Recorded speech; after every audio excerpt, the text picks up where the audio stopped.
me rejeita e não recebe as minhas palavras, tem quem o julgue. A própria palavra que eu tenho proferido, essa o julgará no último dia. Que você creia, que você deixe de crer, é essa palavra que um dia vai te julgar. Por isso que Paulo faz questão de dizer, fiel é esta palavra. Além de fiel, é digna de toda aceitação. Bendito seja o nome do Senhor Jesus. O Senhor Jesus, Ele nos faz algumas advertências bem interessantes acerca da palavra. O Senhor Jesus faz algumas advertências para a igreja. Ele mesmo escreveu para a igreja. Ele falando para João e mandando João escrever. Apocalipse capítulo 3, versículo 8. Jesus falando para a igreja. Disse Jesus, conheça as tuas obras.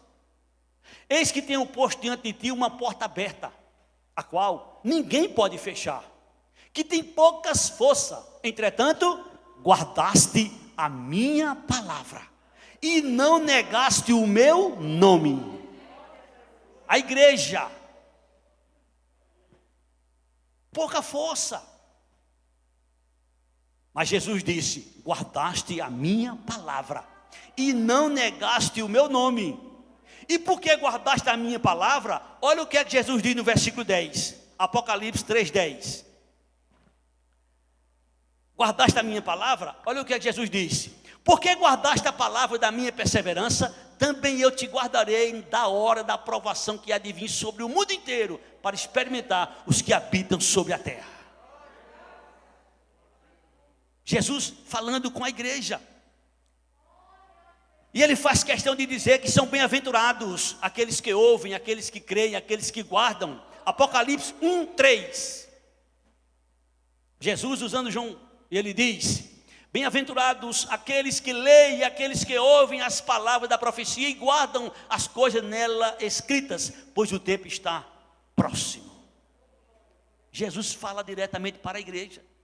E tem mais, talvez não seja o caso de vocês que estão aqui nesta noite, mas talvez seja o seu caso, você aí na sua casa. Talvez seja o caso de alguém que vai em algum momento escutar essa mensagem. Jesus diz em Lucas 9:6. Desculpem, Lucas 9:26. Lucas capítulo 9:26. Olha que coisa séria disse o Senhor Jesus. Qualquer que de mim e das minhas palavras se envergonhar. Você tem vergonha da palavra do Senhor? Você esconde a Bíblia Sagrada?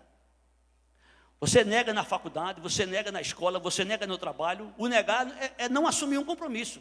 É ser um 007, aonde quer que você esteja. Ou você chega e faz questão de declarar que Jesus é seu Senhor, é seu Salvador. Ou você chega e faz questão de dizer na hora que tem oportunidade, essa palavra é verdadeira.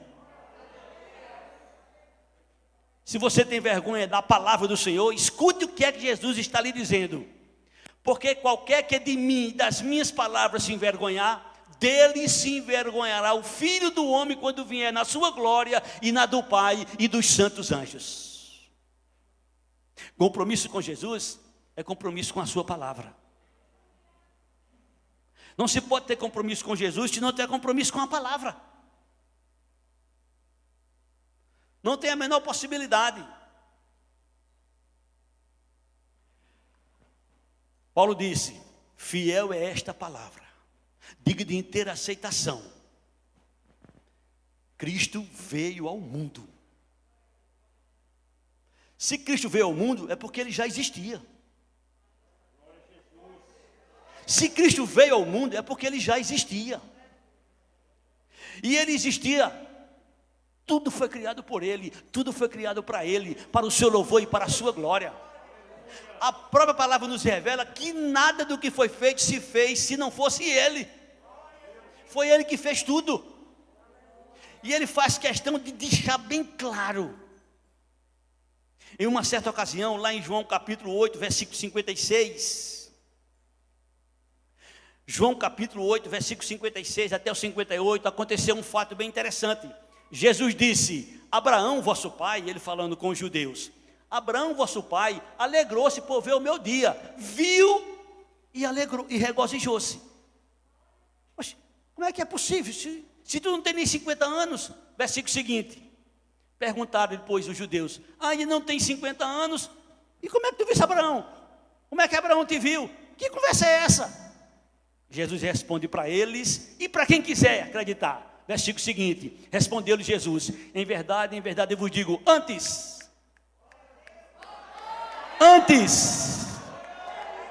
que Abraão existisse, eu sou.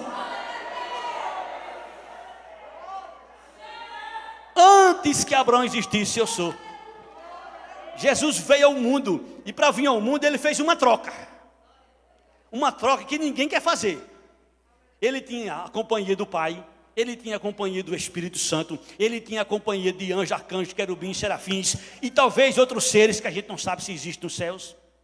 Não foi tudo revelado para nós, só foi revelado o que nos interessa. Talvez tinha outros seres que Deus não quis que a gente soubesse. Eu sei que Jesus tinha a companhia de todos eles, recebia a adoração de anjos, de arcanjos, de querubins, deixou sua glória, veio a esse mundo ser vilipendiado, ser crucificado, ser maltratado, fez questão de carregar uma cruz e cair no meio do caminho, para mostrar para mim e para você que eu posso cair, que você pode cair, que qualquer um pode cair, mas ele não ficou prostrado, ele levantou-se, e ele quer dizer para você que está em casa, que ele também pode te levantar. Deixou toda a sua glória para vir aqui a esse mundo, e na eternidade vai ficar marcado para sempre com cicatrizes. Eu e você que entraremos nas mansões celestiais seremos perfeitos, graças ao sacrifício de Jesus, que veio a este mundo.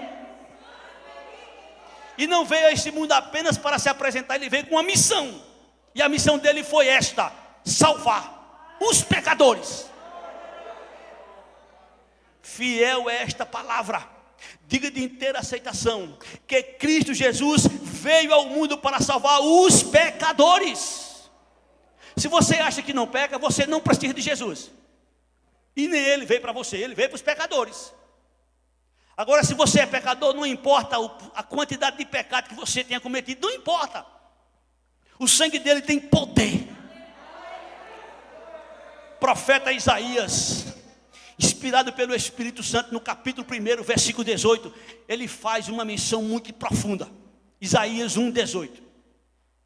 Olha o que é que ele diz para você que é pecador, para todos nós: vinde, pois, e arrazoemos, diz o Senhor, ainda que os vossos pecados sejam como a escarlata, eles se tornarão brancos como a neve, ainda que sejam vermelhos como o carmesim, se tornarão como a lã. Há poder no sangue de Jesus para purificar pecados, para perdoar pecados. Só o sangue de Jesus. Não adianta Adão, não adianta nenhum dos personagens, Moisés, Noé, não adianta nenhum deles tem poder de perdoar ninguém. Só o sangue de Jesus. Deus só considera o sangue de Jesus, foi a propiciação que ele fez. Jesus veio ao mundo para salvar os pecadores. E eu quero dizer para todos que estão aqui, que todos, sem exceção, são pecadores. Inclusive eu e você também que está aqui, você que está em casa. Ou você acha que agora é crente porque aceitou Jesus, que não peca mais? 1 João 1, versículo 8, 9 e 10. Escute com atenção. 1 João capítulo 1, versículo 8 em diante. Se dissermos que não temos pecado nenhum, a nós mesmos nos enganamos e a verdade não está em nós. Se confessarmos os nossos pecados, Ele é fiel e justo para nos perdoar os pecados e nos purificar de toda injustiça. E o mais sério, versículo 10. Se dissermos que não temos cometido pecado, fazemos-lo mentiroso e a sua palavra não está em nós. A ordem é essa, a orientação de Deus é essa: filhinhos, não pequeis. Agora, se pecar, nós temos um advogado junto do Pai, Jesus Cristo, o justo. Ele é a propiciação pelos nossos pecados, e não só pelos nossos, mas pelos do mundo inteiro. Jesus veio ao mundo fazer o quê? Salvar os pecadores. Essa foi a missão de Jesus, salvar os pecadores. Lá em Lucas, o Senhor faz questão de dizer no capítulo 19, no versículo 10, Ele mesmo falando da sua missão, Lucas 19, 10, porque o Filho do Homem veio buscar e salvar o perdido. Eu não vim buscar ninguém bom não. Vocês estão admirados porque esse homem era pecador, porque esse homem era isso, era aquilo. Eu vim justamente para buscar e salvar o perdido.